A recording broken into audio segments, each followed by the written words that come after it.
Just before I introduce our guest speaker, I'd just like to ask the chairs of the LMCs to stand up for me. And if you could just introduce yourselves as well and just say who you are and who you represent. I am Rack Patrick from Rochdale Berry LMC. Good evening, I'm Dan Goldsmith from the Stockport LMC. Hi, I'm Sherry Ferdin and I'm the Bolton LMC chair. And we've got a couple of GPC members. Alan Dow, one of the two very managerial GPC representatives on Richard's extended team. Thanks very much. The work that we do couldn't really have been achieved without the help and support, so thank you very much for that. Without further ado, I'd love to introduce you to Dr. Richard Baldry, Chair of the GPC, who's going to inform us about the new GP contract and what it means for us. So, Richard. We've got Siobhan Brennan, who's also here, so the GPC's highly important member of our team. It really is so good to see so many of you here after a busy day, I'm sure, sort of doing general practice, wondering what the next changes are coming around general practice. I'm a GP in Leeds, and I've been doing surgery as well. So that's my routine, so obviously to do what normal GPs do, because that's the part and parcel of the job. And we wanted to make these changes work. And we've done, or we've been working with NHS England over the last few months, primarily to respond to the real concerns that GPs like yourselves have. Primarily about workload pressures, primarily concerns about funding and workforce indemnity, issues related to QOF, and a whole variety of other areas as well, all of which I'm going to cover this evening.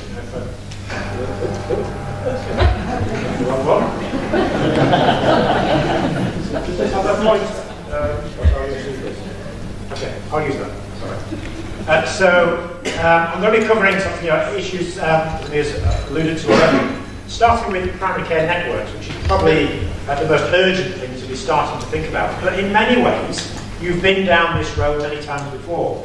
Since I've been a GP, I started in the days of fund holding, and then we had primary care groups, and then PCTs, and then primary care practice-based commissioning, and CCGs. We have been around the house many times before about developing organisational arrangements and structures and collaborative working, either informally or formally, within our practices.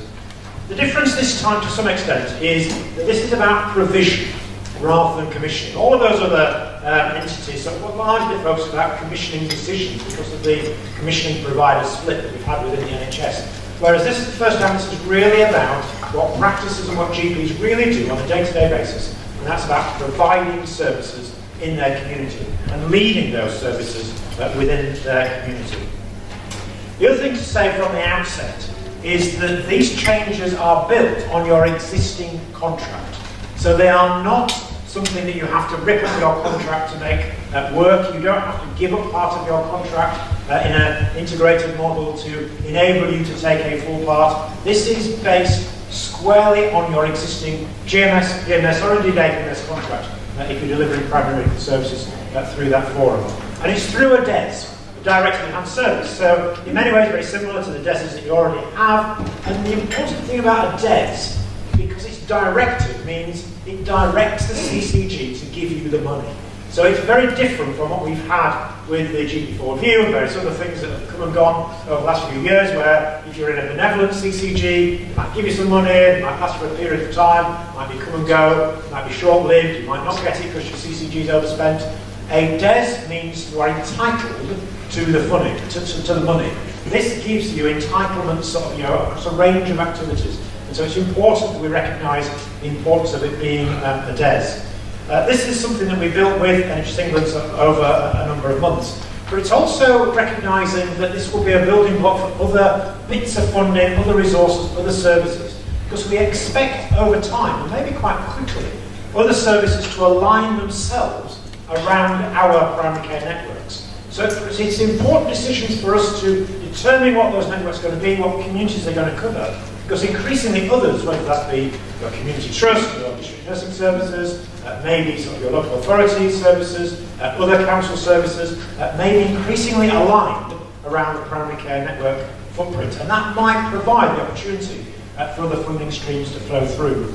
Now, one of the opportunities that you might find find is that some CCGs start to commission some services directly with the primary care network, but they don't have to do that exclusively. There's no reason why, for instance, your local enhanced services that are currently commissioned directly with you as a practice, that couldn't continue. So it's very much in the choice of the LMC working with the CCG to determine what the best place is for a service to be commissioned. So they shouldn't assume that we're moving away from services being commissioned directly from the practice. One of the important principles that we've adopted as part of these changes is to base our network size around communities that make sense, where you can start to feel part of an extended team. This builds on the work done by NAPCs, looking around primary care home, this sense of between populations of 30 and 50,000, you're probably working at a big enough scale to be able to deliver services together in a sustainable way, but you're small enough to know the people involved in that service provision. You get a sense that they are part of your team. If you get too big, it starts to get remote. It starts to feel a bit like a PCT or a CCG or BBC that's too far and remote. Other people will do it and we don't really need to worry too much or get bothered about it. Or actually, we get disempowered and are not able to make decisions ourselves. And so we feel that it's somebody else's thing and we lose control over it. We want to retain control and the ability to make decisions to lead the organisational structure. So this 30 to 50,000 is quite important. Now I know within the Greater Manchester area you've done a lot of work around this already, so it's probably something that you can build and adapt up your current structures relatively easily. But in some areas this is really quite new for them, and so it will take some time to form those right-sized groups. Now there is some flexibility, so if in a rural area actually the group of villagers or a very small town really doesn't amount to more than 30,000, or you could have a slightly smaller primary care network if the geography makes sense for that particular community. But in an urban area that's unlikely to be the case. It's probably more likely that you might have some bigger groupings just because of the density of the population or the particular geography. Now if that's the case, that's fine, but try not to get too big. And it might be that sometimes focusing around neighbourhoods might be a way if you wanted to work within a slightly bigger structure. One of the important considerations to make when you're forming your primary care network is one of the key roles that the CCG has in terms of signing off your primary care network application is to assure themselves that there are no gaps in the population. There are no holes within their area where patients are not provided or covered for by a primary care network. So they need to be aligned in terms of the boundaries. Now they can overlap. You can have a degree of overlap between them if you needed to. Maybe not ideal, but it's certainly possible. But what you can't have is any gaps. So when you're creating your primary care network, working with practices within your area, you need to have that at the back of your mind. Because there's no point you deciding with your 6 favourite practices, say this will be our primary care network, if you've got gaps on one side and gaps on the other side, because the alignment of other practices doesn't really work. So you need to think not only about who you might like to work with and who you naturally work with, but what makes sense to your local population, your local community, your local patients. Does the network that you create make sense to them as well? Because if it does, then it's much more likely that CCG is going to approve it. So take some time to do that over the next few weeks, starting to, I guess you maybe already started to think about the practices that you'll be working with, maybe practices that you've already worked with within your area, maybe with your community trusts or social work colleagues as well within that area. Now the other thing that you need to start thinking about quite quickly is what are going to be the rules of your engagement. So how are you going to organise yourself? What governance arrangements do you have in place?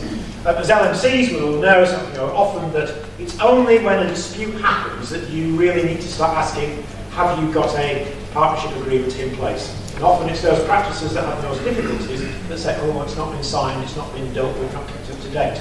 You need the good governance arrangements in place, not because you're going to use them very often, but you need to use them in case something happens. You need to have some rules of engagement, and we've provided some guidance and advice around that. You also need to identify who's going to be your leader within the group, who's going to act on your behalf, not just within the network, but particularly externally. Who's going to liaise with the CCG? Who's going to liaise with the regional areas, the ICS and other bodies on your behalf? Who's going to speak for you? So the clinical director role is really important. Hopefully it's a GP from within your network It could be another clinician, but I would hope something, that speaking to a group of GPs, that there would be enough people with the necessary skills, attitude, and ability to take this role on. And we would encourage you to really think about this, working with others within your area, and having the time then to focus on leading and shaping the development of your primary care network. There will be funding available based on a day a week for a primary care network of 40,000. So that will be new funding that will be coming to every primary care network to enable some of this clinical director role. You could, it's up to you, if you're a bigger network, maybe share some of that role and responsibility. You still need one person who is the nominated leader.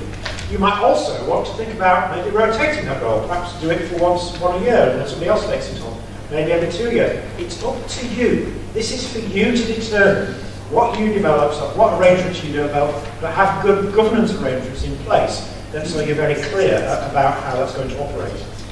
You also then need to think about how any funding and how the workforce is going to be devolved and arranged amongst your practices. So there will be funding coming through on a gradual basis over the next 5 years. This is a 5-year package.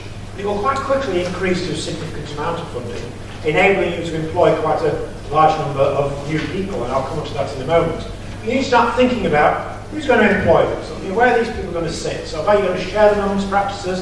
Is it going to be a lead practice that does this? Is it going to be your federation that does this? Maybe even a community trust if you have a really good relationship with them. It's up to you to determine what happens and have that clearly laid out.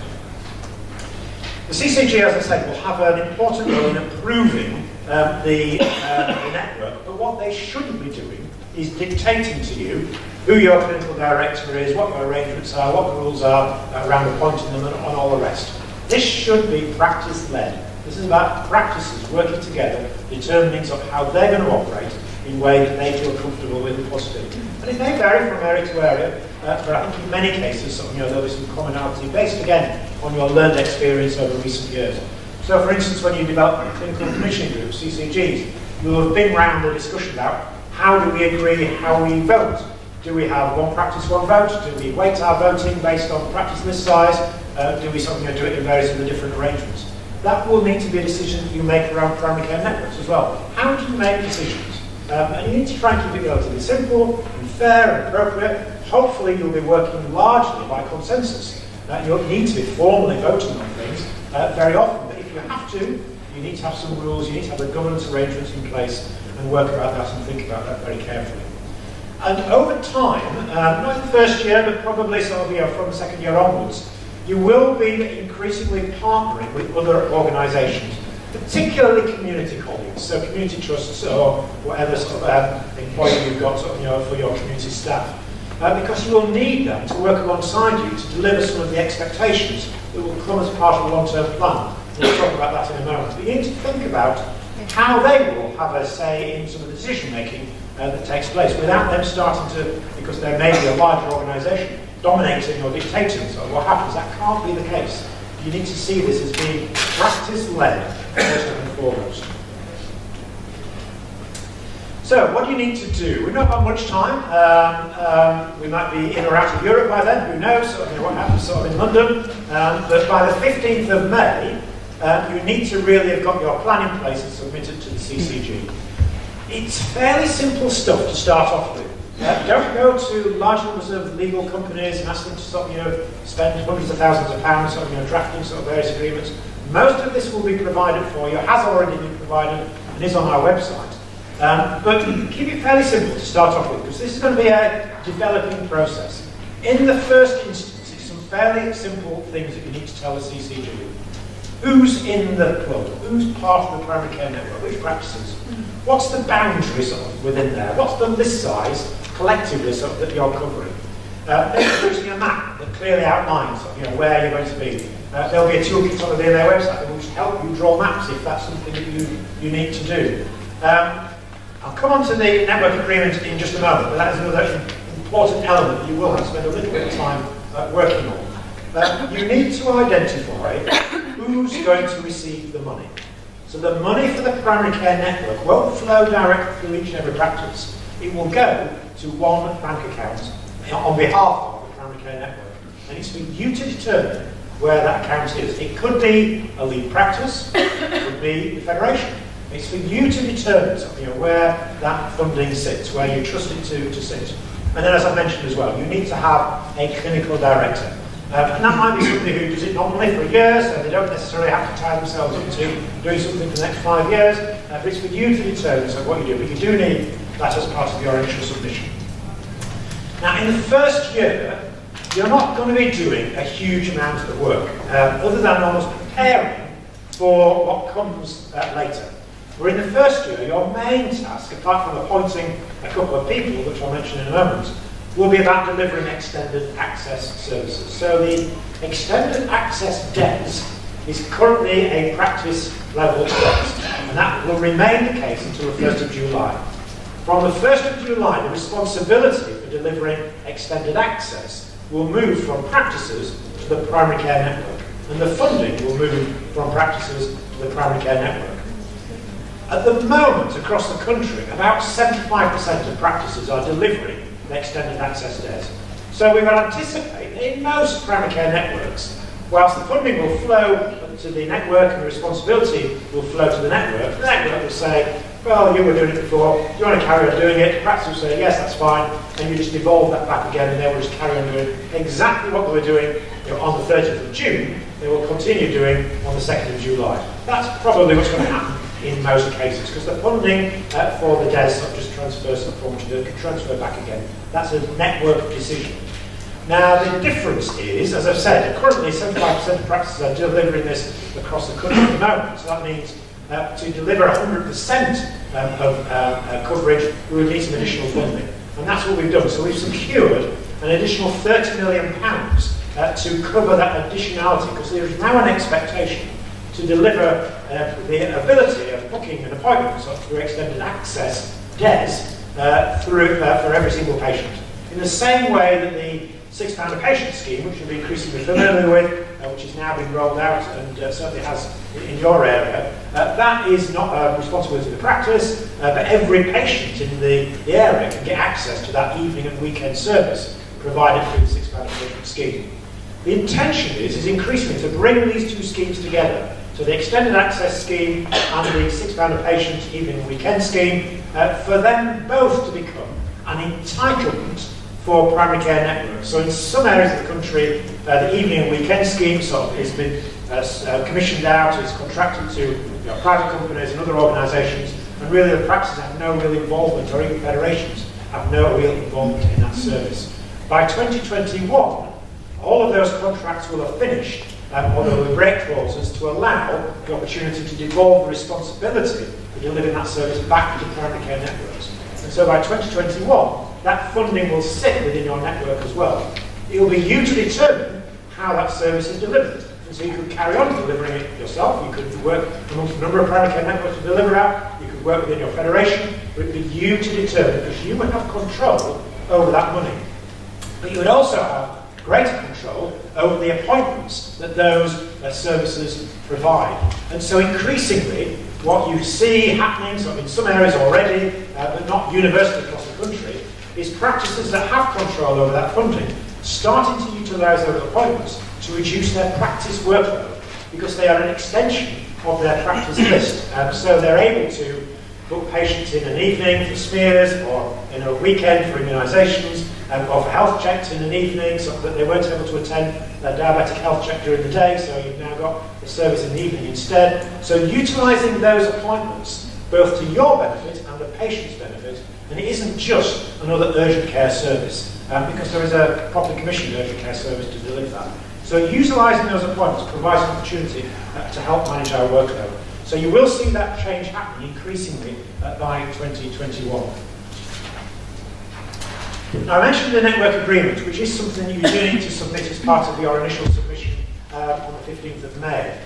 Keep this pretty simple to start off with, because it will gradually change and embellish over time, particularly as the service specifications and expectations change over the next few years.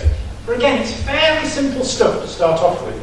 So it's about how you're going to work together, which practices are going to deliver what. So, going back to the extended access DES scenario, if you've got 4 practices in your primary care network, 3 of them did the out-of-hours evening services previously, and 1 of them didn't, It will be for you to determine in the future who delivers those extended access appointments. And it's for you to work out sort of how you actually deliver that.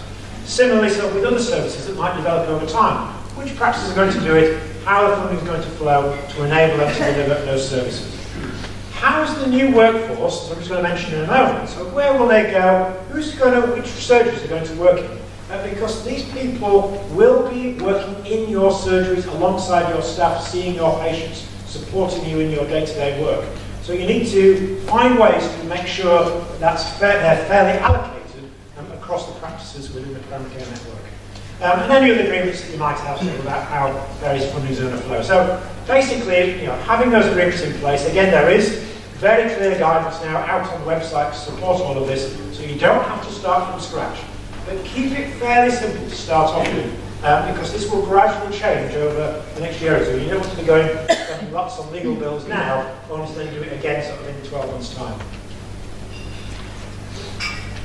So I've mentioned the workforce a few times, and I think this is one of the crucial deliveries, our deliverables, so as part of this agreement, is we've recognised that there simply aren't enough GPs, and even if we had lots of money, we couldn't just suddenly attract and create lots of GPs straight away. Similarly, there aren't large numbers of practice nurses in many parts of the country, and often in some parts the recruitment to practice nurses is more difficult than recruiting GPs. So we focused on 5 professional groups, allied health professionals, and trying to expand them and their workforce over the country so that by the end of the 5-year period we'll have 22,000 additional staff members working with us in and around our practices. So they will be social prescribers, pharmacists, physicians associates, physios and paramedics. The social prescribers will be 100% reimbursed. So the funding for them, including the on-costs, that will be 100% reimbursed. The other 4 groups, that will be 70% reimbursed on a recurrent basis. So in many ways mirroring what we used to have in the old Red Book days with staff reimbursement. It's obviously different from that, but the principle is similar in terms of that 70-30% split arrangement. But significantly better than what we've had in recent years with the pharmacy scheme that started at maybe 60% reimbursement and whittled away very quickly over 3 years to nothing. So the practice ended up carrying the full cost of the pharmacist after 3 years. That is not the case in this scheme. The funding is recurrent, it's guaranteed, you have an entitlement to it, and it will continue to enable you with confidence to employ these staff members.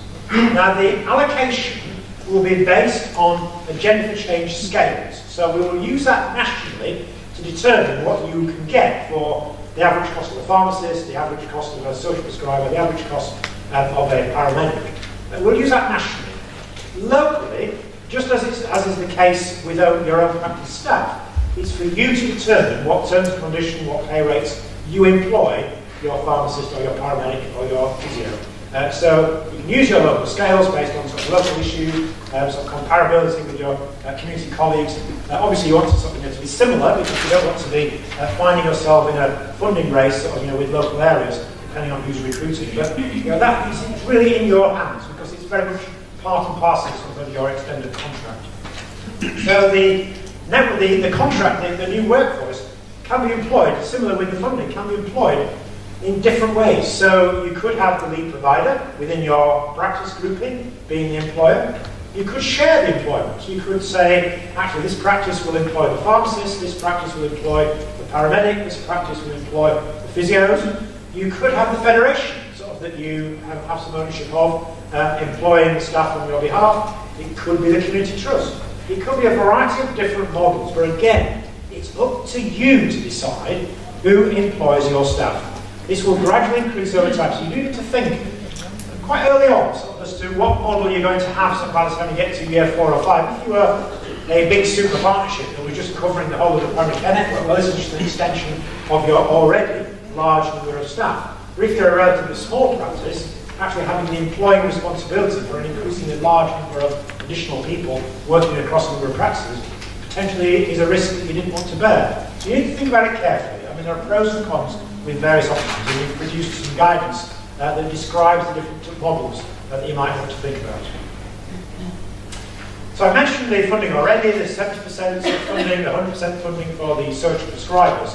And You'll also get funding for your clinical director. That's based on a day a week, based on 40,000. That's on a sliding scale, so that will increase over the next, depending on sort of the size of your network. We also need funding to make the network work. We need funding to actually just do the day jobs, or to actually enable us to meet together and to cover the running costs. So that's the £1.50 that will be coming per patient linked to every primary care network. And again, it's for you to determine how that funding is used. Don't let CCGs tell you, you've got to use it for this, and you've got to use it for that, or we've top sliced it and we've given some money somewhere else. It's for you to determine what you do with that £1.50, because you need that funding, just like any other NHS organisation needs funding for your basic running costs. Just to maybe pay for the practice managing time in terms of some of the activities that are going to be going on. I've mentioned already the transfer of funding from practices to networks. This is the what will be £1.45 per patient for delivery of extended hours. The reason that's less than the £1.90 that you currently get is because of this spreading of the resource from 75% to 100%, but also because £30 million, which was the new money that we added in to cover that gap, has been left in your baseline, in your global sum. So every practice gets the share of that £30 million, which covers the difference, so there is no loss there. But an important amount that you need to have in mind this year, but from next year think about starting to apply for, is what we've termed the Investment and Impact Fund. This is the scenarios where we know many areas, whether it be practice-based commissioning or other type of initiatives, we made changes in services that potentially reduced activity in the hospital. You provided a community service that was enabling sort of, other activities to take place. But you never really were able to transfer the funding from the hospital into the community to make that service sustainable. That's what this funding is aimed at. So, for instance, the long-term plan talks about reducing the numbers of patients going to outpatient clinics in hospitals and making a saving for the hospital effectively by not having so many people go there. Well, that's all very well, but you've still got to see many of those patients probably in the community. So potentially, if you delivered a community-based service that saw some of those patients who don't really need to go to hospital, but they do need to see somebody, and then you made a saving for the hospital, it might be this scheme nationally that you could apply to actually get some of the funding to make your service sustainable. That will quite quickly increase to £300 million over the next 5 years. So a significant amount of money to utilise for community-based initiatives. We've yet to agree on what the arrangement is going to be, how the funding will flow, and all the rest of it. But in principle, that's the idea. We will try and make it as accessible as possible. From 2020, so this is from your second year of operation, there'll be some expectations around the long-term plan, which I'll come on into a moment. And I've already mentioned that by 2021, every network will have control over the £6 a patient evening and weekend service for you to determine how you use that funding to deliver that expectation. So this is a typical worked example for a network that's 40,000 patients. You're going to add £1.50, which is obviously £60,000. That gives you the running costs of your network. You've got the funding that's linked to your extended access delivery, which is £1.45 per patient. You've got your day weeks funding for your clinical director, which would be £27,500. Then you've got your 100% funding for your social prescriber and a clinical pharmacist. Every network in the first year, whatever their size, below 100,000, will get funding for one social prescriber and one pharmacist, just as a kickstart, just to sort of see the sense of something tangible within that first year. So that's something that you'll be recruiting with the necessary funding available in the first year. If you don't employ staff, you don't get the funding. So it's very much a payment on receipt of evidence that staff are employed or going to be employed within your area.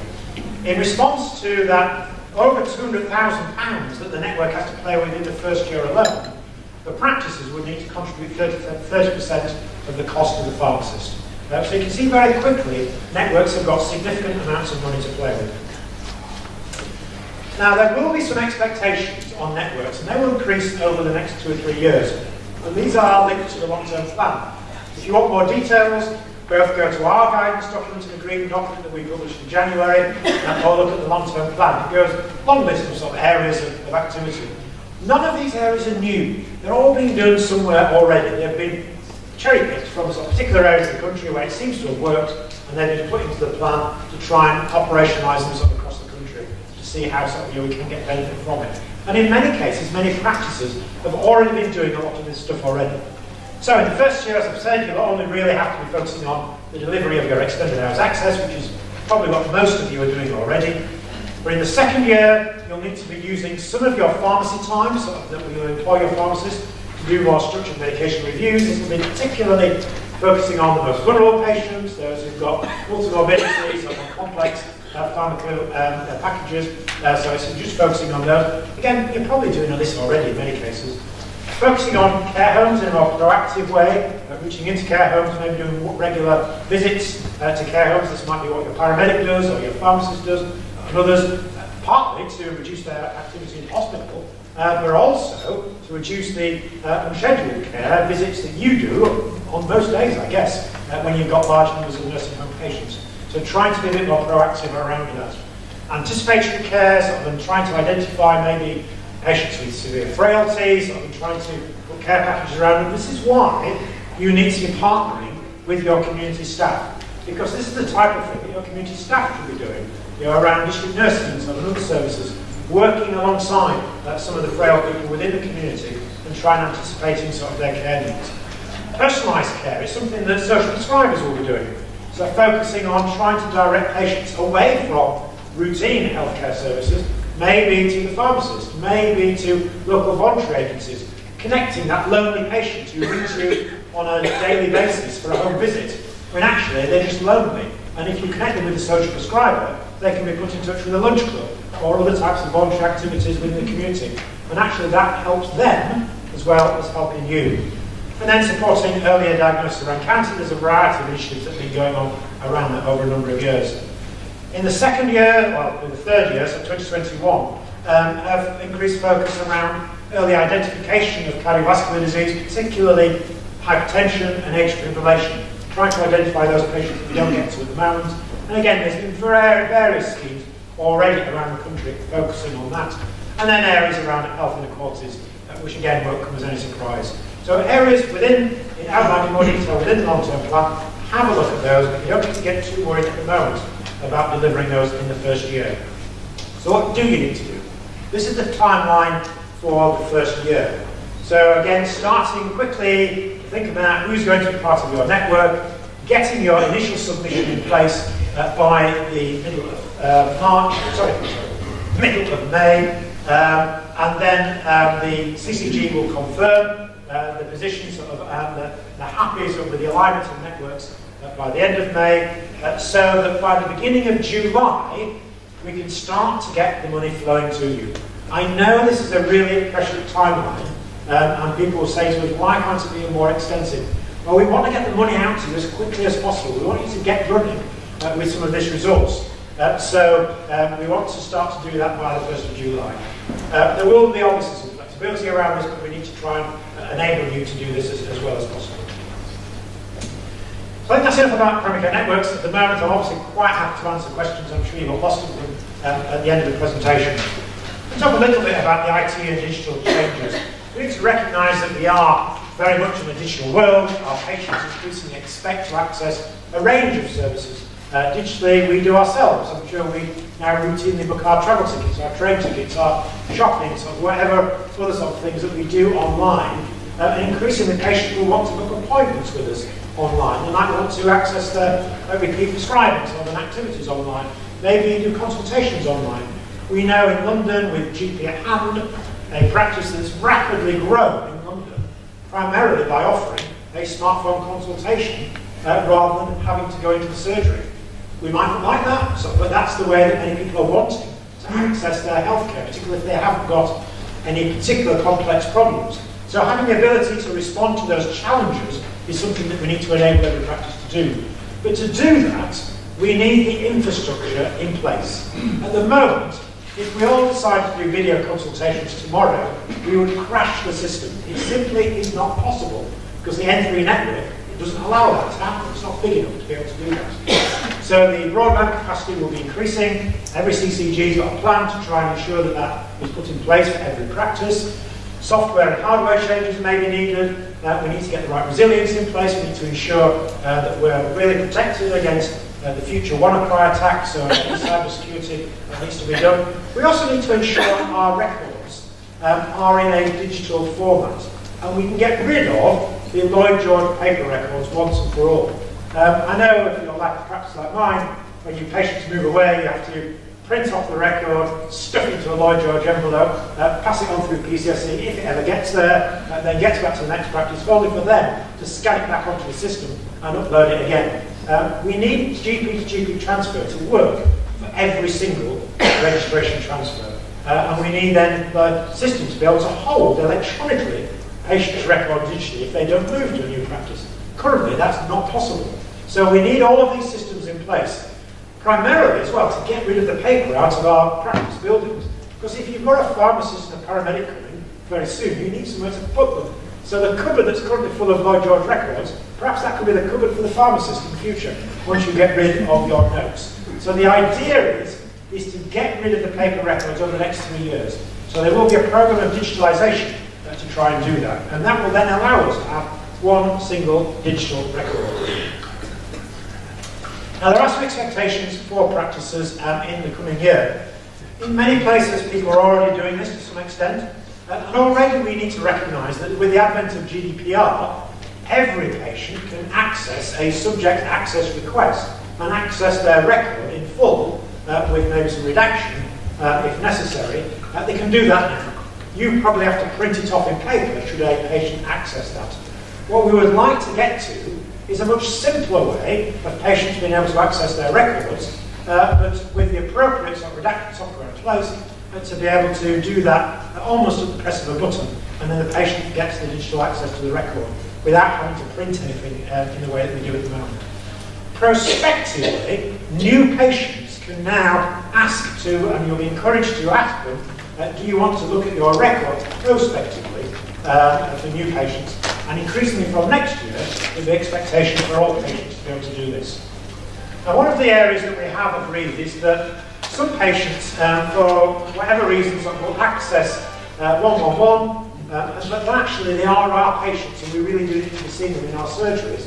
But what we can't have is open up the floodgates to 111 to directly book any and every patient into our practice surgeries. So what we have agreed is that we will have a very limited number of appointments set aside for 111 direct booking, only after they have spoken to a GP or a nurse within 111. So it isn't a lay call handler who's done 6 weeks work experience.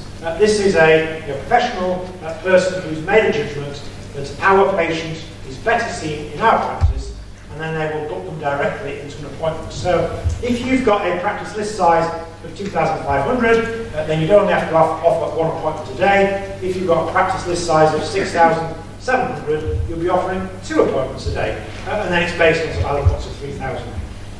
If that appointment hasn't been booked 2 hours in advance, so if you've got an appointment at 11 o'clock and at 9 o'clock it hasn't been booked, you can use it in a normal way within your practice. Where this has been done around the country, it's predominantly been the North East of England, hardly any of these appointments get booked by 111. They're there just in case they're needed, but by and large, in the vast majority of cases, it's the practice that books them. These are not extra appointments, there's no extra workload here, it's for just normal appointments that you just carve out, and they can book those appointments in the normal way afterwards. We are moving away from MHRA alerts going sort of through a cascade system, so where they go through the CCG or regional offices and then are cascaded out to practices locally, to a direct message going to each and every practice. So this will be an email to every practice when there is a need to send an alert out. So you need to have a single email account that you can send messages, or that they can send messages to. So every practice will have to have that. In the exceptional situation of something like a WannaCry alert, where the messages don't switch on your computer, there needs to be an opportunity to send a message by text to a mobile phone. So you need to nominate somebody in your practice to have that, that text number sort of available so that that can happen. We would hope it never happens, but you just need that as a backstop position just in case. As I mentioned, increasingly patients will want to access appointments online, and so there will be an expectation to offer a quarter of your routine appointments online. Now, it's for you to determine which ones you do. It might be that you just offer your nurse appointments, so booking a smear, or booking an immunisation clinic appointment, or booking a health check, or a diabetes clinic. It's for you to determine. You might want to use the appointments to take some of the pressure off the early morning rush on the telephones, and so you utilise some of the same day booking as online appointments. It's for you to determine which ones you choose, but the encouragement will be to do that by July. Increasingly, we'll be expected to offer online consultations. We're very careful about this. We want to avoid some great pressure and demands on practices with inappropriate requests coming through. We need to find a measured way to be able to deliver this, and we'll be working on guidance around that. Most practices are already offering routine repeat prescription requests online, and the expectation will be the default will become that again, trying to reduce the workload in terms of paper processing, so within your practice, and to do most of this digitally. Increasing moving to repeat dispensing, which in those practices have adopted it, have found that it does reduce their workload burden. Increasingly accessing online correspondence will be electronic rather than by paper. And there is an expectation, so as you know, Matt Hancock has got an aversion to fax machines, so they will no longer be acceptable as a means of communication within the NHS from next year. So you need to give a nice send-off to your fax machine. There's also an expectation to have a reasonable web presence, so a reasonable website for your practice. Most practices, if not all practices, already do that. And I've mentioned already the online access will become the normal expectation. But all of this depends on having that digital record. Now, it's less of an issue in this area at the moment, although it might not be that long before GP at Hand comes knocking at the door. I know already they've made application to move to Birmingham, and it's quite possible that Manchester or Leeds or other cities could be next. So we need to anticipate this, and we need to prepare ourselves. What I would hope is that by these various digital changes, patients don't feel the need to register with another provider just to be able to access digital services. That we can actually provide the best of both worlds, a community-based service that sees people face-to-face when it's necessary, but that offers other digital opportunities in the way that we now embrace telephone consultation as a matter of routine. So I think we should be able to utilise the services so that patients don't feel the need to move. In London, there's been a perverse incentive. So because of the out-of-area regulations, GP at Hand have been benefiting from many of their patients actually living outside of London, but they've got the additional funding because they are based in Soho, right at the heart of London. And so we've made some change to Global Sun to try and address that. So we've removed the rurality index for those patients who are outside of London, but registered with a practice in London, so they will no longer get that funding, and nor will they get the funding which is called the London Adjustment for patients who live outside the M25. So they've actually lost quite a bit of funding. So they're not particularly happy about the changes that we've made, but we think this is a fairer way of looking at the funding sort of linked to a digital first provider. We're also looking nationally at the out-of-area regulations to see whether they need to change, again to address some of the diversities around the current system where digital first providers can cherry-pick relatively healthy patients at the expense of practices who really have to see everyone. Now, cough has also changed. It's been fairly stable for a few years, but we've recognised that some of the indicators are past their sell-by date. In some cases, there's too much bureaucracy linked to them. In some cases, the clinical evidence has got clearer, so we need to address that and respond accordingly.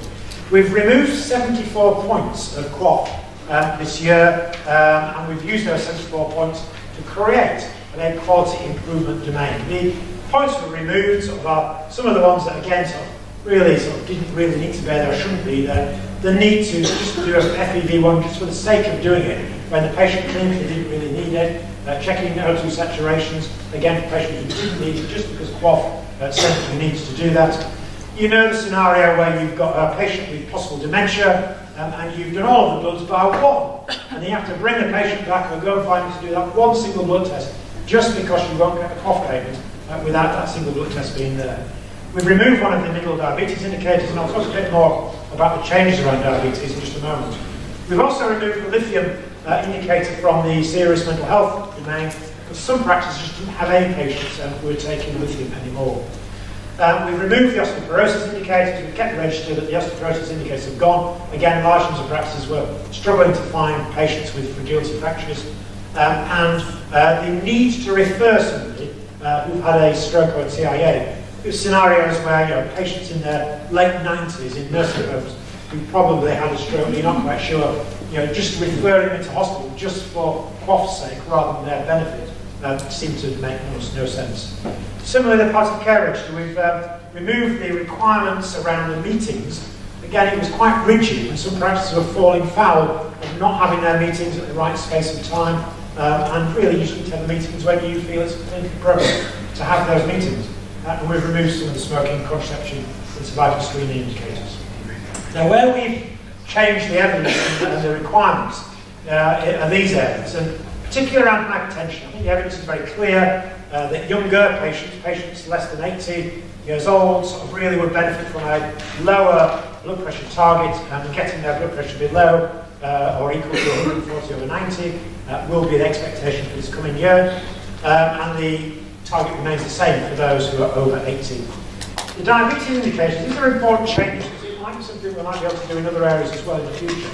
We've recognised that actually we've probably been over-treating patients with diabetes who have more complex problems, particularly those who are moderately or severely frail. Trying to push their HbA1c down to a low level has possibly been doing harm to those patients. And so now, those patients will be removed from the HbA1c targets.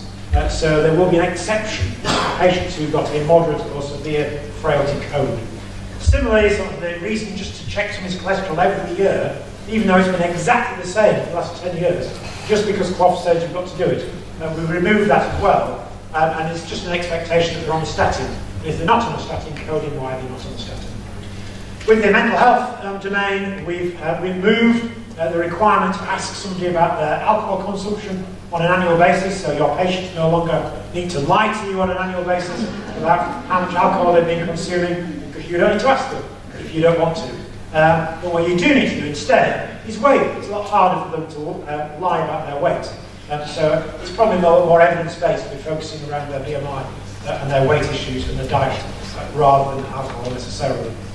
COPD, there's a small number of indicator points now linked to the offer of a referral for pulmonary rehabilitation. Again, very good evidence around the benefits of that. And the cervical screen indicator has just been split based on the national system. Now, an important area is the idea of trying to get QOF more personable, so actually tailoring what we're doing to our patients to a much greater extent. The current exception reporting arrangements are quite blunt tools. Basically, patient dissents, so it's not appropriate to have a particular treatment. So we've removed those and replaced them with 5 new codes that will give you a much better way of explaining why it is a patient has chosen not to engage in particular treatment, or why you think it's not appropriate for them to have that treatment, or why it's not available, why they didn't respond to invitations. So it just gives a better way of effectively exception reporting people. We've also recognised that it's unnecessary to be sending 3 invitations out for every regular invite. So we'll reduce that to 2. So again, reducing a little bit of workload for practices, we'll use 2 annual invites, and then you can exception report them if they don't attend.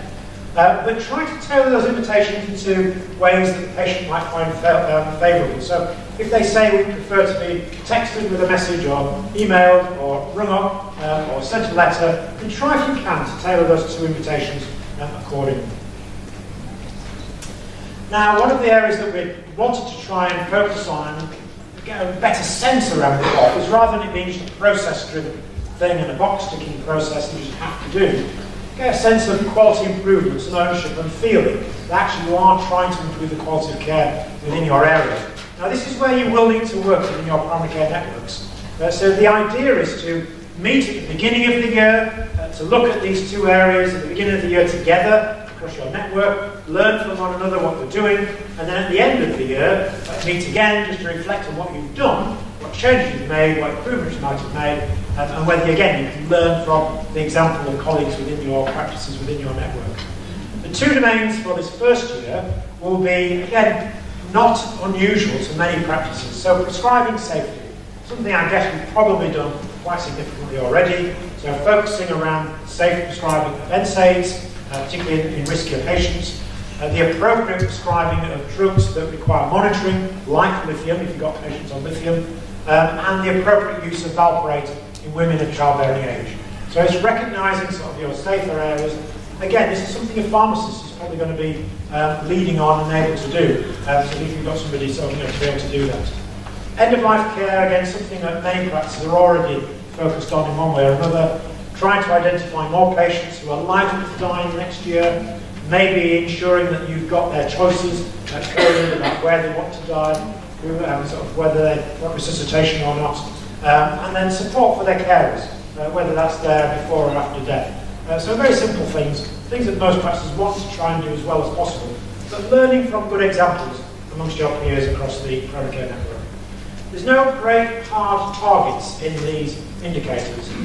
Basically, if you attend the 2 meetings and you engage in the course improvement process, you will get the funding for these particular indicators. And you'll also be able to use them for your appraisals. You're sticking in the quality improvement domain, your particular audits or the things that you've done within your practice. The thresholds have not changed, and there's pressure to do so, but they've not been changed. And the QOF point value has increased just because the population size has increased. So it's gone up to £187.74. Now, I hope, as it's now the 2nd of April, that you all realise that we have now secured a state-backed indemnity scheme. This is something that was a key element and key goal of this year's negotiation. And I'm really pleased that we've been able to deliver it. So this means that from now on and forevermore, we will be in the same position as our hospital colleagues have been really since the 1990s.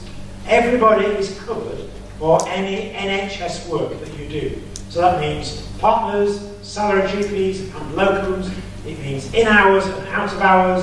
It means your practice manager, your practice nurse, your pharmacist, your paramedic. If they are doing NHS work, they are covered in terms of the indemnity scheme, the state-backed indemnity scheme. You will still need your professional cover should you be in the unfortunate position of being in front of the GMC or going to a coroner's court where you need some legal representation. For any private work that you do, then you'll need some cover for that, because this just covers the NHS scheme. But it's a significant change from what we've had over the last few decades, where we've seen an exorbitant, rapidly increasing rise in the cost of indemnity, which has become unsustainable. And for most people, and I know there are some issues with some NDOs at the moment, but for most people, they've seen their indemnity costs fall to about 10% of what they were paying last year. So typically last year, people were paying £8,000 on average for indemnity cover, some much more than that, for out-of-hours arrangements. And typically, people are now paying between £800 and £1,000 a year for their professional cover. It will vary depending on some of the riskier areas that you do, and if you're more likely to be at risk of making a mistake that leads you to the GMC, for instance. But your legal indemnity sits with the state-backed scheme, so in terms of being sued and the cost of the payout, that now all sits with the state-backed scheme, and that's why the costs of indemnity cover have come down. I suspect after these next few weeks, as NGOs start to get their act together, have been a bit disjointed, trying to work out exactly what their charging structures are. I expect this to become quite a competitive market.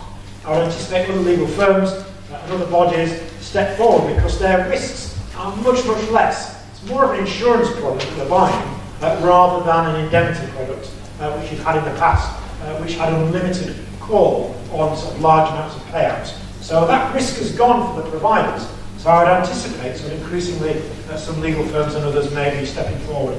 So maybe bide your time at the moment, stick with probably with your MDOs, or think about what practice arrangements you've got in place. But I suspect there will be much more choice quite quickly. This has been achieved through a one-off adjustment to our funding, and so we've effectively taken some of the funding for indemnity from our balance sheet to the government's balance sheet. This is now their problem in the future. So we've seen well above inflation rises for indemnity in recent years. That will now be a cost pressure for the government, not for us. So this will be a repeated benefit year on year, because we won't have that pressure. This is a once and for all change. They're not going to be coming back to us in 2 or 3 years' time and saying we can have it back again because it's too risky for us. So this is a once and for all change. It puts us in line with our colleagues in hospital. They've had this since the 1990s, so it's about time that we've had a similar type of arrangement. We've also secured, you should have had this payment already, the additional £60 million to cover last year's rise in indemnity costs. So you'll remember 2 years ago we agreed that we were going to get £30 million last year. It was £60 million. This year again it was £60 million. That's the last year you'll get that money. That money is just for the historic changes in indemnity rise over the last 3 years. So going forward you won't need it because you won't have that cost pressure in the same way. So a significant change. So you need to take into account the reduction in your expenses by the significant change in indemnity when you're thinking about what money you've got to spend in your practice and to cover your running costs. So the expenses change is one part of the jigsaw. The other part is the additional funding that we've put into the baseline for contracts. So there has been funding that's gone into Global Sum. There's an additional amount that is paid through what's called the SFE, which is the Statement of Financial Entitlements. This is the national rule book for funding. And it means that every practice will get £1.76, which is a payment if you are part of a network.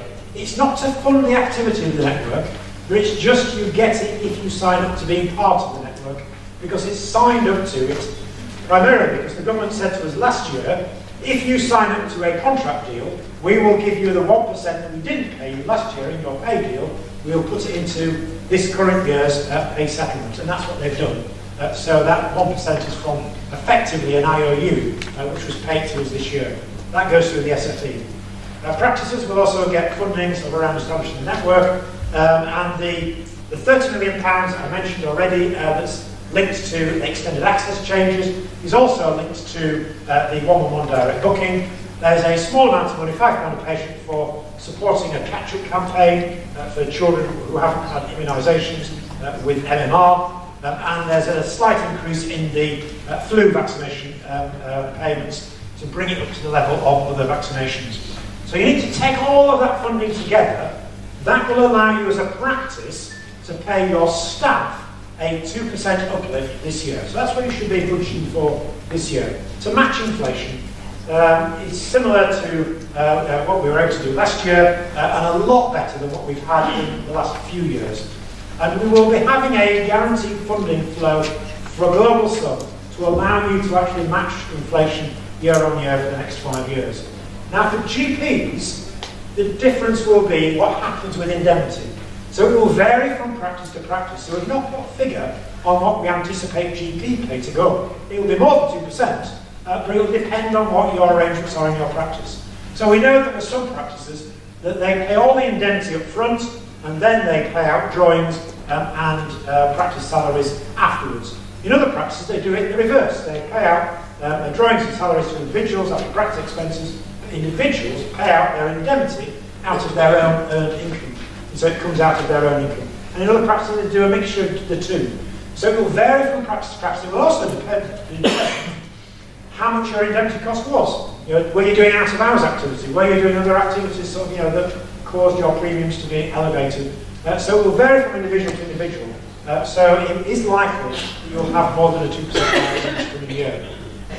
Because of that, we are not using the DDRB for making a recommendation of GP pay in this coming year. We'll be using them for next year, but not this year.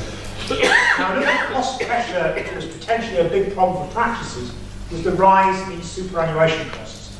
So you'll be aware, I hope, the government was intending, has done, risen the level of employers' superannuation costs up to 20.68%. The additional costs, so the additional 6% for that, will be paid centrally in this coming year. So no practice will lose out. So you just submit your superannuation payments in the normal way, and an additional 6.3% will be added to that and paid to the pensions agency on your behalf. It's possible that arrangement might change next year, we're not yet sure, but we are sure that the money is protected, so you won't lose that funding. One of the other issues that we've been talking to NHS England about is the real problem about the annual allowance, which is causing a major problem to higher earning GPs and the tax burden that comes with that. And so we're looking to see whether we can encourage government to move to a similar pension arrangement that already applies in local government, where local government officers can pension half of their pay if they want to, and then no, they don't have to pension the other half of their income. That goes some way to mitigate some of the problems around annual allowance. It doesn't solve the problem by any means, but it's a potential option. We're still pursuing government on that.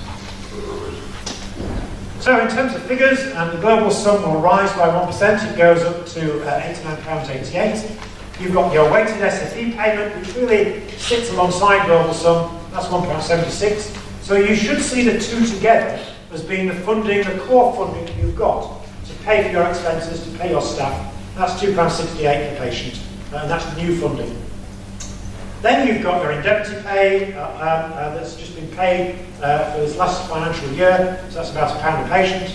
And then you've got the rise in flu vaccinations. So for the next flu campaign, you're going to get £10.06 for your flu jabs. So when you take it together, you might be able to see this very clearly at the back. So you can see on the right, you've got the funding that goes into practices. So that's your basic funding going into global sum, SFE, payments linked to your indemnity benefit, and also sort of the other funding streams. And then you've got on this side of the equation, the funding that's going directly into your networks. So this is funding for your workforce, funding for your extended access, the £6 a patient extended access. But then flowing between the two, you've got your £1.50 for your running costs, for you to determine how that money is spent, and you've got the £1.45, which is extended access, depending on which practices are delivering that service.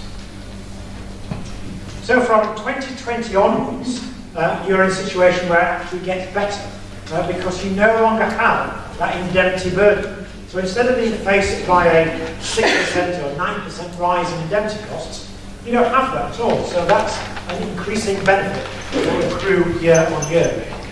You will get additional funding into global sum every year for the next 5 years, enough again to match inflation to allow your staff to be paid.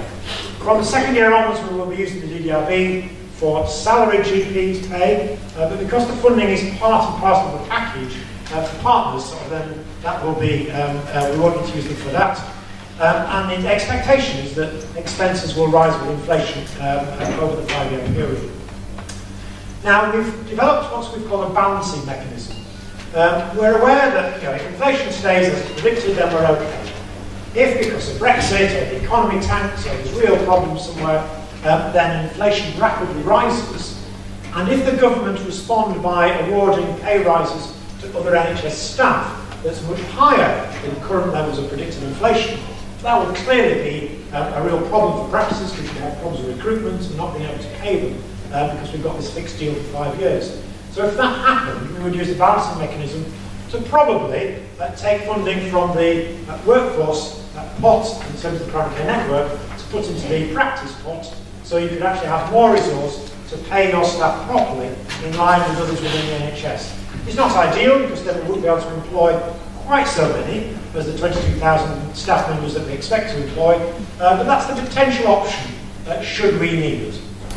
Now, another thing is that if GPs are earning more than £150,000 a year, we are coming into line with what's already the case for senior NHS managers, clinical directors of hospital, where they have to declare their NHS earnings, and that would be the case for GPs and other NHS contractors, so pharmacists, dentists, opticians, and others will be in the same boat.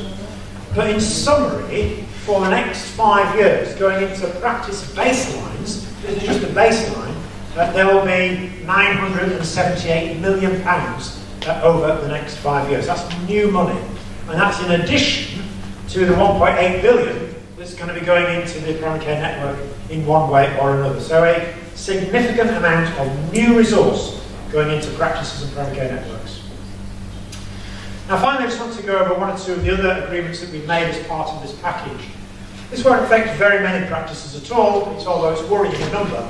You should be worried about this. If you're doing private medicals, HGV medicals, signed passports, routine sort of mortgage applications, that's fine. There's no problem at all. If you're delivering a GP service that's private within your building, that's not fine. And what we're experiencing in one or two parts of the country, largely London, is there are some examples of that. So there's an example of a practice where you walk through the door, and you've got a private GP service on one side, you've got the NHS service on the other side, and surprise, surprise, they're saying, oh, if you come to the NHS service, you've got a 3-week waiting list. If you go to this service, we'll see you in 3 hours.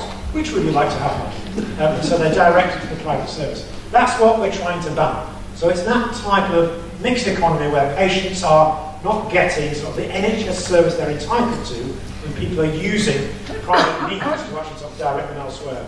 And so that's what Initiative is very keen to stop. We're also very aware that it's starting to happen in the digital space as well. So we're seeing pharmacists popping up sort of offering private GP services digitally.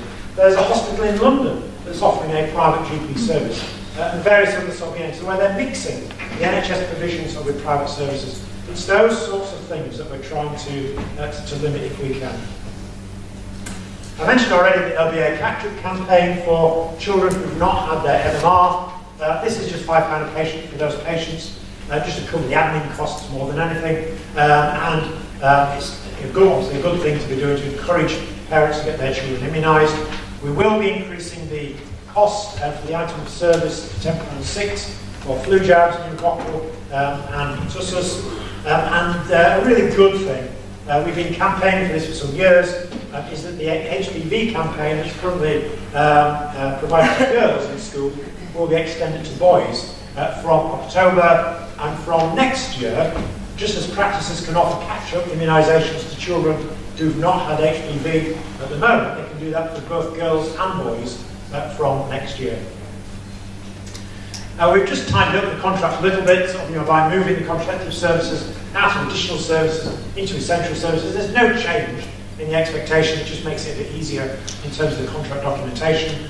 We're still looking at the options of trying to provide a bespoke appointment for women just after delivery, who may be at risk of postnatal depression or might be developing mental health problems, offering them a focused appointment rather than tagging it onto the baby clinic appointment. We haven't agreed that yet, but that's something we're looking at. There's going to be a review of vaccinations and immunisations because it's just so complicated. So we've got vaccines that are paid through the DES, through QOF, through item of service, through the SFE, various DESs. So it's a bit of a mess. We've also got travel vaccines, some are private, some in the NHS. Really, they should all be private, so the patients are going on holiday for it, but there's some issues relating to that. There's some debate about whether it would be better to centrally procure flu vaccines rather than practices buying it. All of the hassles that we've had this last year, getting supplies of flu vaccines, should that be centrally procured in the future? Clearly, if that happened, practices would lose out in terms of the benefits that they get from a wholesale provision. So we'd have to factor that in, because the intent is not that this is a cost-saving exercise, this should be about ensuring practice income is maintained. There's going to be a review around access, just primarily around urgent access and sort of fragmentation of different services. Is there a better way of getting feedback from patients about access and their thoughts on it? Letters to patients in a whole variety of ways that sort of is a burden on general practice. Can we do anything about that? Can we try and tackle that? It might seem easy, but it can be quite difficult. We're going to look at that. Local reimbursement is now subject to legal entitlement for shared parental leave. So if you've got people in your practice, GP, salaried GP, going on maternity leave, it may now be something they can share with their partner, and they will get the reimbursement for that.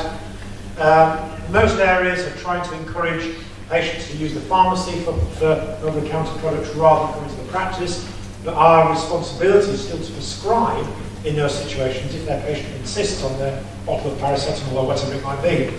NHS England have issued a letter of comfort, which is what they term, which basically means that they won't breach your contract if you are, if patient is complaining about you. So you can waive this letter of comfort in front of the patient if you really want to, but equally you can just prescribe and let them go. It's entirely up to you. The FB10 is going to be redesigned to make it possible to annotate it when you're prescribing an antibiotic for a sexual health condition. If patients went to a sexual health clinic, they get that for free. Or if it's prescribed an FB10, they currently pay a prescription charge for it. So it's trying to equalise that. So if you have to write SH on the prescription, that will then enable the patient to get that antibiotic free. We've been working with some mental health charities. This is when patients with serious mental health problems get themselves into debt that compounds their mental health problems. So many banks and lending agencies are willing to work with the charity to try and mitigate some of those debt problems or even remove them altogether. Sometimes, not always, but sometimes, they want some confirmation that the patient's got schizophrenia or some serious mental health problem. And the expectation would be that somebody, not just the GP, it could be a mental health worker, it could be a key worker, social worker, whosoever is having the most contact with the individual, would provide that confirmation. Almost a bit like printing off a fit note and signing it at the bottom.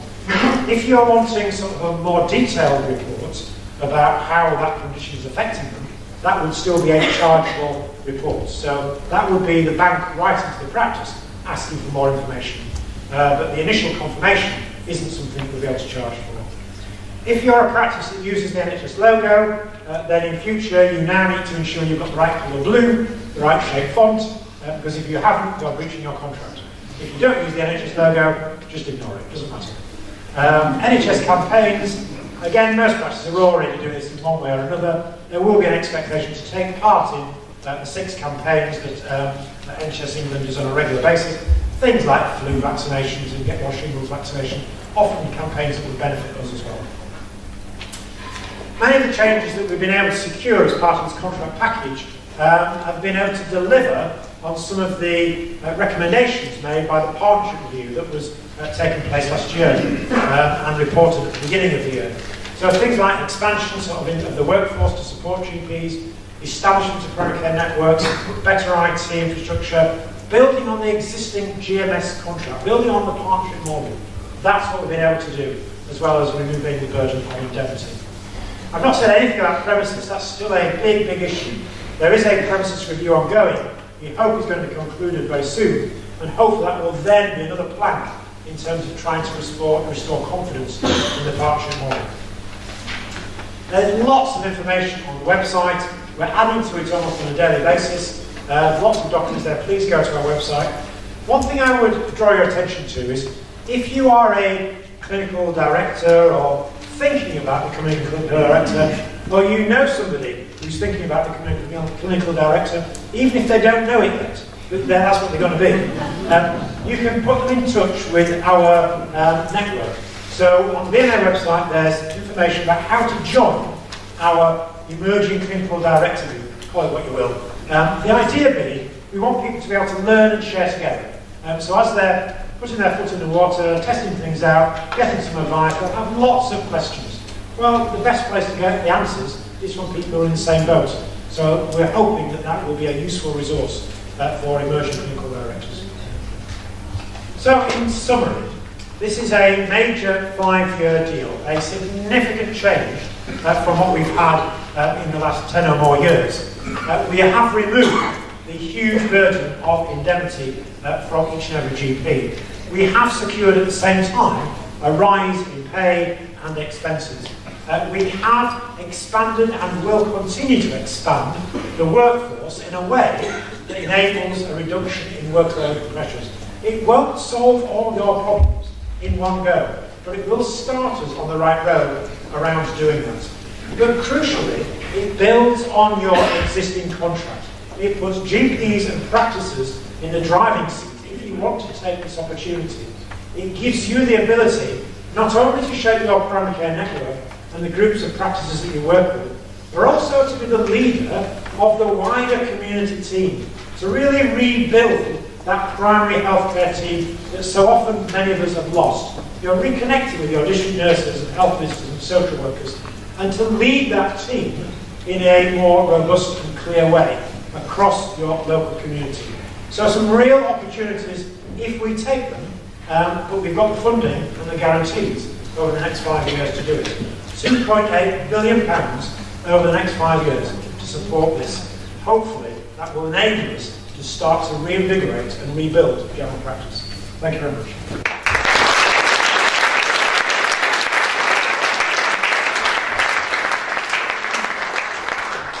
Thank you, Richard, for a very enlightening talk. This is very, very, very exciting, I think, for general practice. I think this is our opportunity to rebalance some of the challenges that we've faced. And as Richard says, this is over the next 5 years. I'd like to open it up to the audience now to ask any questions. Have we got another microphone? No, just that one, sorry. Okay, so would you like to just introduce yourself, stand up and say who you are and ask a question? Yeah, hi, good evening. I'm David Freeman, I'm practice manager in Salford. I'm just wondering if there's any clarity around the situation regarding a primary care network as an entity and CQC registration. Okay, well, primary care networks don't need to be registered with CQC. So it's the organisations of the primary practices, it's our CQC registered, so those delivering services. So the primary care network is an extension of the practice contract. So at the moment, things may change over time, who knows, but at the moment, so it isn't the network, it would be registered, it's the primary care, it's the practices themselves.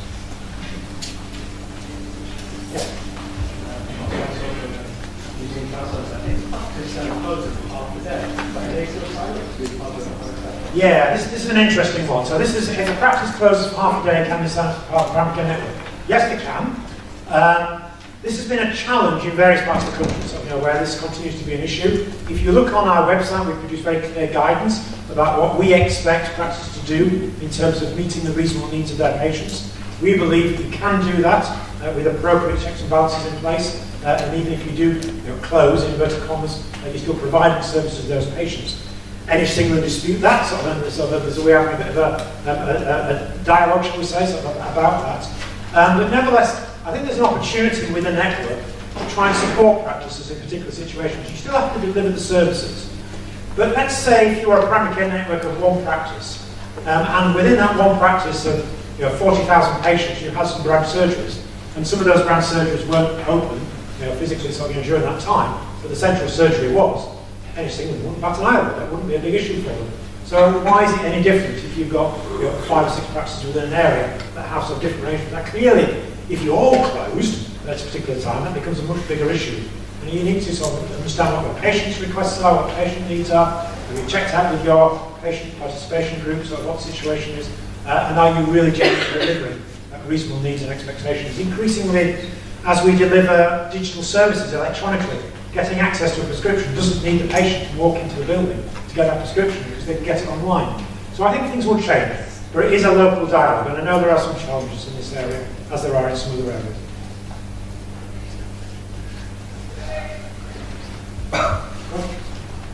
Two parts there. Got a two-part question. One is about the inflation that you mentioned. That if there's a significant inflation, you'll take the money from the new staff and put it into the practice. But if we've already employed these staff and it's 100% or 70%, the deficit is still going to be paid by the network, which is the practices. So the money's just going around in the same circle. And the second question was, where we've got locally commissioned services at the moment, this was on the list server, there's a CCG view that they don't want to duplicate what's already in the new contract, so they're deducting the funding from the local commissioned service but putting it back into their baseline, their deficits. Does that need to be invested in primary care? Yes. So the first one is about inflation. So we're projecting an increase in the workforce year on year. So let's say if you employed 7 people by your second year, you're expected to maybe have the opportunity, if you want to, employ 14 people in your third year. You wouldn't employ 2 or 3 of those because you might use some of that funding to offset the cost in terms of inflation that you might have to contend with in that year. So it's the projection going forward. You still have enough resource to pay your staff that you've currently got. We need to try and make sure that happens. We hope it doesn't happen. So we want to employ the staff and get the money as well. In terms of CCG current services, and this is a really important role for LMCs, is trying to work with your LMC to actually calculate what services and what funding is currently being invested, what investments are they making in primary medical services at the moment. And there are many schemes that many CCGs have. They may be providing an end-of-life funding scheme or a age fibrillation identification scheme, a variety of different types of care home schemes, very common around the country. Clearly they won't be able to duplicate those services, but they can actually augment them. They could use that funding for something additional, or they could do something slightly different. But they should still use the funding for primary medical services. There's going to be a big audit of workforce, and NHS England is going to be doing because they are very keen to ensure that the new money that's going into networks genuinely adds to the workforce and doesn't substitute one set of workforce for the other. So in some areas, like Leeds, like my area, we've already got social prescribers right across the city. We've already got them. They're funded by the CCG, and we would want to continue and maintain that funding. Now it may be, as the new funding comes through, the CCG uses that funding to employ a different level of workforce. It might be that we just have more social prescribers than the national funding would allow us. It would ensure we've got the same funding. What we can't do is just substitute the local social prescribers for a national funded social prescriber and end up no better off. NHS England doesn't want that, and GPC doesn't want that. Yes. I don't really like. How close are we to having some redaction software which will work live and support NHS installs installation? Yeah, well, I'm not a digital expert, but I mean there are some reduction softwares. They clearly need to be better. I think if we're going to do this on every single practice, we need to make sure the systems are safe and we're not falling foul of providing information that we shouldn't be providing to individual patients. So it's a big challenge. I agree, but it's something that NHS Digital are committed to, and we need to hold them to account to ensure that they do it. Can I just say? As a GP that allows patients to have full access to the GP record, I've been doing it for 14 years now. I know everyone talks about redaction and the huge issues around that. We've not actually had any problems. We haven't actively needed to redact records. But it's much more about building a trusting relationship with your patients and saying there are risks that patients may have and there are risks that we have. But let's balance those risks. As GPs, we deal with a lot of uncertainty, and that's what our expertise is. We are experts in general practice. Let's use that expertise and let's start to build a trusting relationship with our patients rather than expecting the IT. We've seen with the ambulance services the huge problems that we've got with an artificial intelligence IT system that's supposed to be triaging patients and having lots of problems as a result of that. I don't think the software is going to work for even another 20, 30 years, but we can start to build trust now. And I think one of the reasons why it's about prospective access is for you to try and start to think about how you record information in your record, bearing in mind that prospectively some patients may want to access that, particularly thinking about third-party information. Now, how can you avoid writing things in your record that you really don't need necessarily to write in that particular way, and yet you can still get the necessary information there? CEO GP in Chiltern, I was hoping to ask around in regards to mentioning extended hours and if we were to form a network with regards to the 25%, if there is 25% of practices decide that if they want to provide that service, what would be the implications of the other practices within that network? So the responsibility will be on the network to ensure that every patient within their area gets access to those morning, evening, weekend, whatever appointments you actually put forward. So you will have to find a way to do that in one way or another. But just in the same way that the £6 a patient scheme in the evening and weekends, not many GPs do it themselves, and practices haven't got a responsibility, and yet the service runs because there are enough GPs who are prepared to do it for the funding to be able to provide that service. But I think the key is to actually see it as an extension of your own practice, because it's a benefit, and it doesn't have to be GPs doing it. So there's nothing in the current extended hours desk that says a GP has to provide those appointments. So it could be your practice nurse. It could be, I know that there are practices already using their extended hours appointments for smear appointments in the morning and last thing at night for women who are working. And actually none of the GPs work there at all. But it's a way of getting those smear targets up by offering those appointments. Immunisations, health checks. Use them sort of in imaginative ways. And then you might find some practices that don't do it at the moment and think, oh well, maybe there's a benefit in trying to be part of this.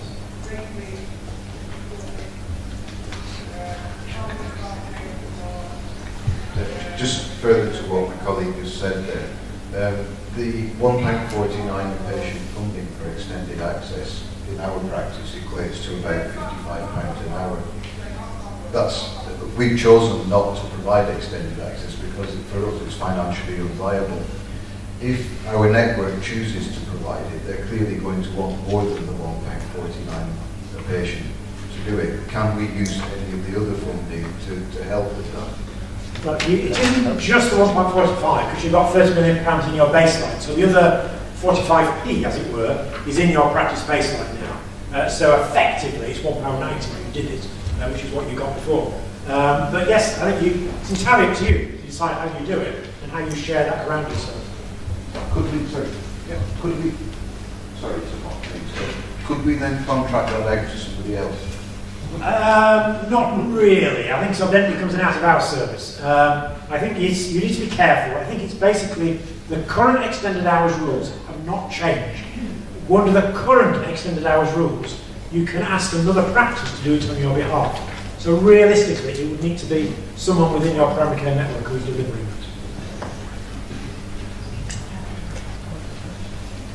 I just wanted to ask kind of the point of view from a federation level. So, you talked about the nominated being possibly a lead practice or a federation, but in the contract, especially if that came out on Friday, it specifically states it could only be GMS, a PMS, or a PMS who could be a nominated team. Just want some clarification on that. And the second part was, is there any working or thinking behind NHS pensions if you're a federation? How can you offer that for your workforce? Yeah, I think your federation would need to be a provider of some NHS service, I think, to be able to enable you to have NHS pensions paid through that arrangement. I think that would be the same sort of, in terms of being your nominated provider. But I think there's potential workarounds around this, and it's something we'll be providing. So we want to make it as flexible as possible.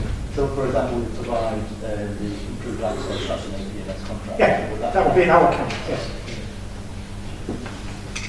So with the funding for extra staff in the first year, a network of 70,000 will get one social prescriber and one pharmacist.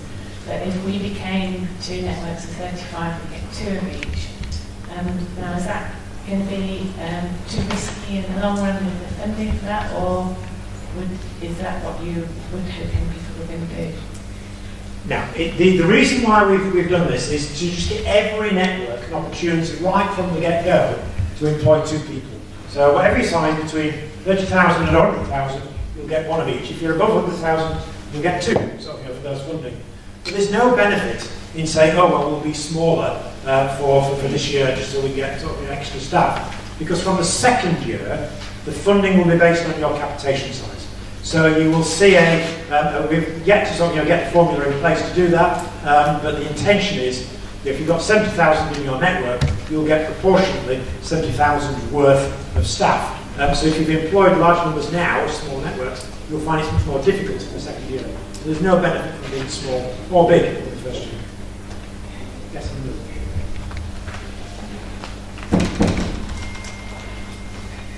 So in networking, when you employ a pharmacist, will a pharmacist be able to look after 30,000 patients? They won't be able to look after all of them, but what they will do is again, it's for you as the network to determine how they might operate. So I would imagine they might work a day a week in your practices. And then, but this is just the first one, remember. So within 5 years, our expectation is every practice will have a pharmacist. That's what we want to get to, because we've seen already those practices that have employed pharmacists, often off their own back. My practice, we've employed a pharmacist. We've not used a national scheme, we've just employed a pharmacist. It's made a big difference. It's probably been one of the best appointments we've made, because it does start to reduce your workload, improves the quality of your prescribing no end. We're challenging some of our patients on opioids in ways that we've never done before, because the pharmacist is really getting stuck into that. They're now doing all the audits, we're not having to. So it's made a big difference. So the intention is over 5 years, we will have enough pharmacists for every practice to have one, more or less full time. Yes?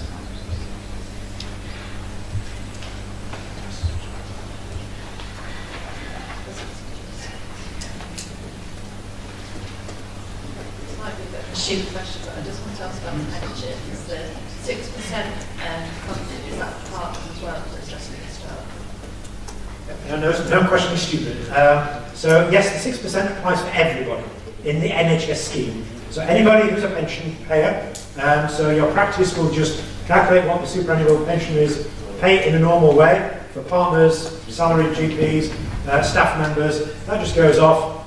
if it ever gets through PCSE, and then sort of, gets the pensions agency, centrally they'll add 6.3% as well.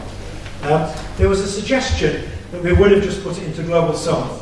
It was a bit too late to do that, and also one of the challenges of doing that is you end up with winners and losers. So depending on what numbers of staff you have in your practice, no matter how your global sum is weighted, you might end up with more or less. And so the fairest way is to do it centrally. But whether the government are minded to do that long term, I'm not sure, but the money's there. We've heard from GP federations, but we've not heard from CCG perspective. If anyone wants to ask a question from CCG perspective, it might be interesting.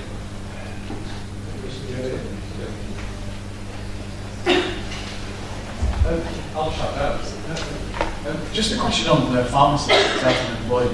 There's this thing about the 70% refund on that. Clearly, there's a huge variety of levels of pharmacists that you can employ, depending on the family. Does it matter who you employ? Because clearly some are a lot more expensive than others. Yeah, so that's a good question. I think the learning from the national scheme that we've had running over the last few years is not just that reducing funding is a waste of time when you want recurrent funding, or actually sometimes having a senior pharmacist mentoring and supporting maybe some junior pharmacists to actually sort of enable them to get the necessary skills is quite a good idea.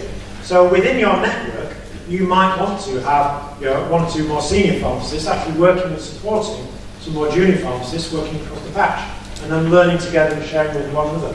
It would be for you to determine that with the funding that you've got. So there will be a degree of flexibility once you get to the second year about the grade of staff that you employ, and what funding you utilise for that.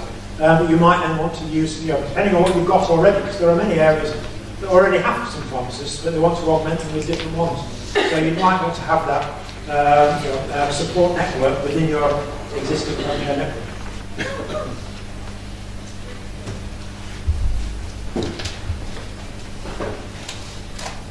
Clearly this contract is about innovation and looking forward, so I'm going to push my luck here now. Statutire's question about extended hours and can't involve it in other agencies to come in and deliver it on behalf of the practices. But we may not have the workforce.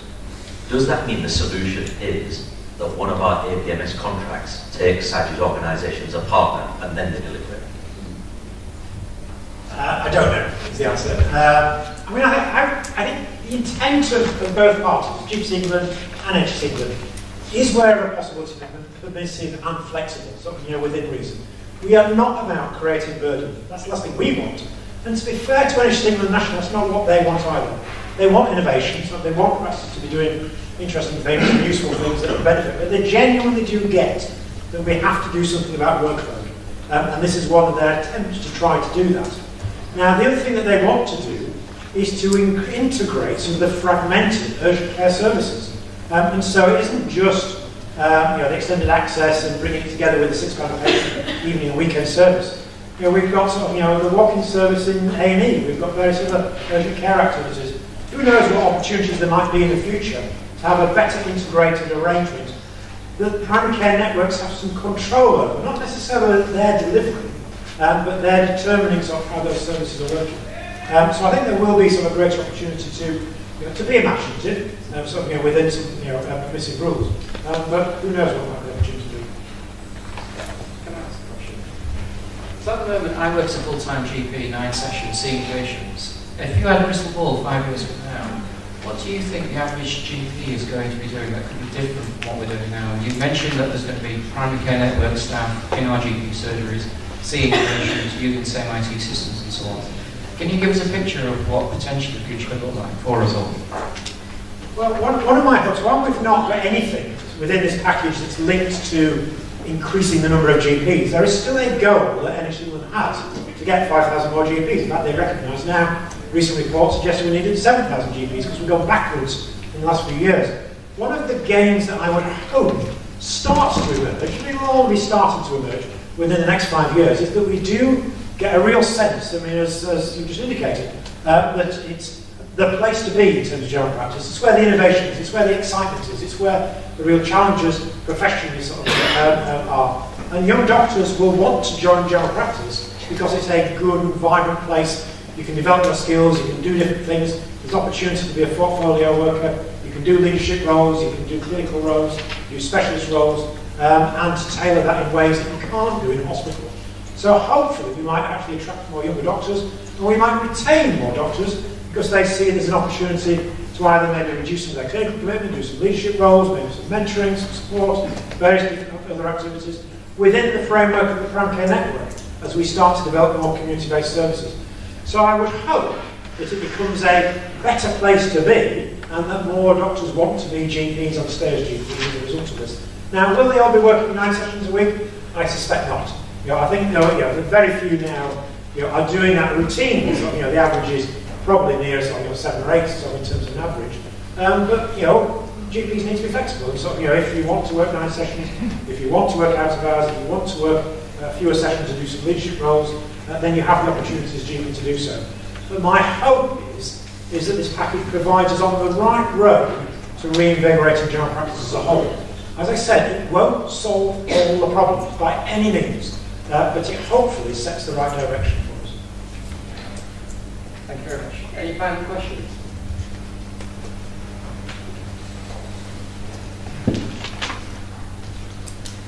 Actually, 2 separate questions, which is one of them maybe I missed it when you were giving the breakdown of what was some of the I don't know if it's a subset request, one of the really I don't know if I missed on the slide or whether it's 20 million factors with it.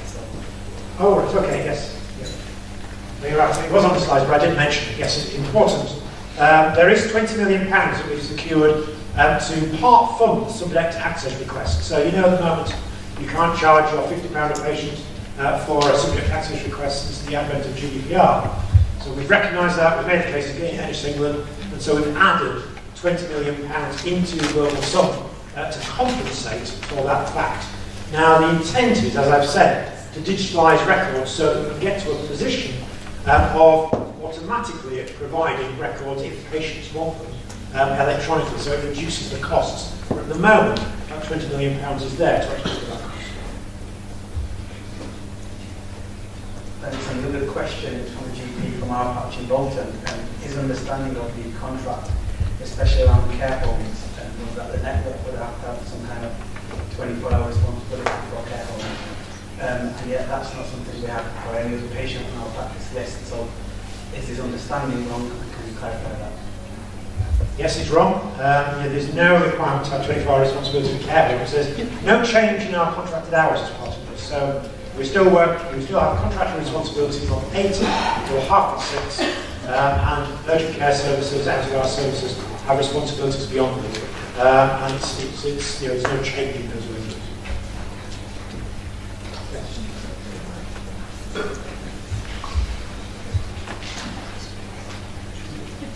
If there's a change to contraceptive services, does every practice have to offer full range of contraceptive services now? Okay. So there's no change at all in terms of what practices do. So there's no expectation for you to do IUD fittings or implants. This is the basic contraceptive advice, provision of a pill prescription, so the basic contraceptive services. Every practice is providing those or are directing patients with their ethical issues to an appropriate provider who can actually do that on their behalf. So there is no change.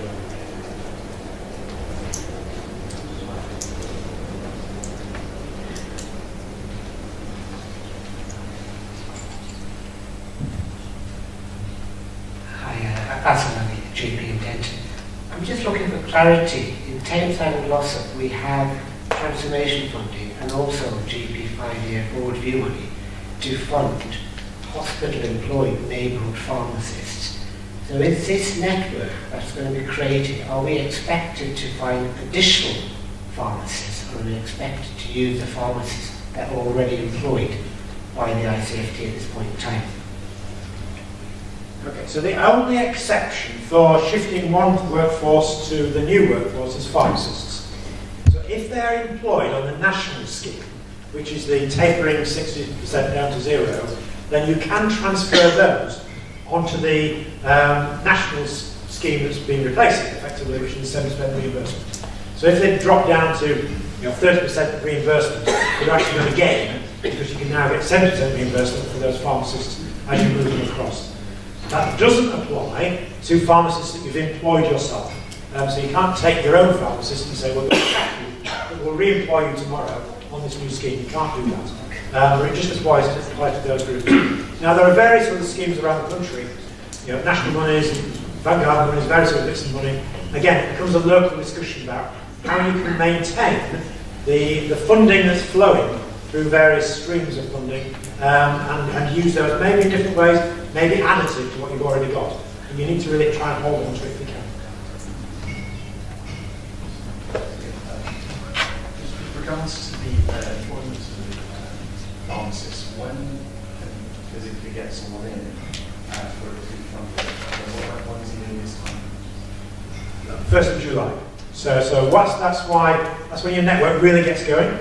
If you're really clever, sort of in terms of advertising, sort of getting somebody an appointment, effectively the funding starts flowing from the 1st of July. So,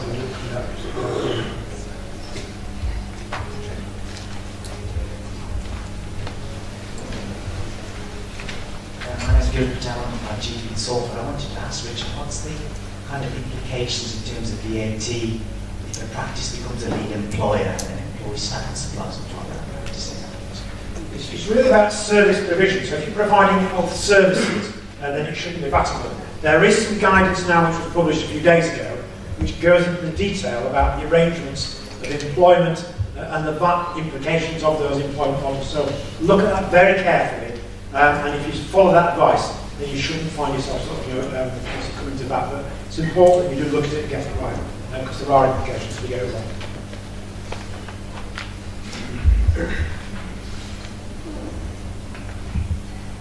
I'm suspicious of government bearing gifts. What chances the network bears are the first steps to practice mergers? Right.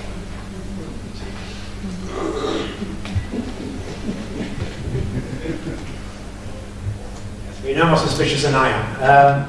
I think there's no requirement for practices to merge together. One of the real gains of this particular contract model is this is about collaboration amongst existing practices. If practices want to merge together, that's for them to do. There's no compulsion to do that, there's no expectation to do that. This is not about creating mega practices based on the network, which will then get merged together even further.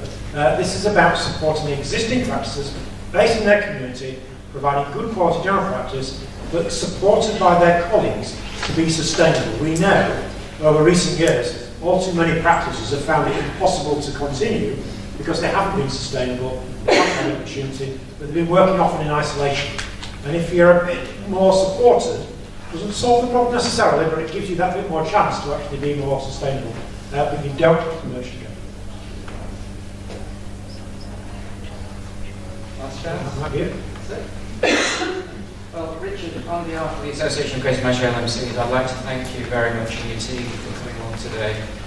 Working really hard. I don't think there's anyone here who said anything negative about what's been said, so you've achieved that goal of winning over the GP taxes. I guess the challenge now is to make it happen. So, without further ado, I'd like to just thank you. Thank you very much.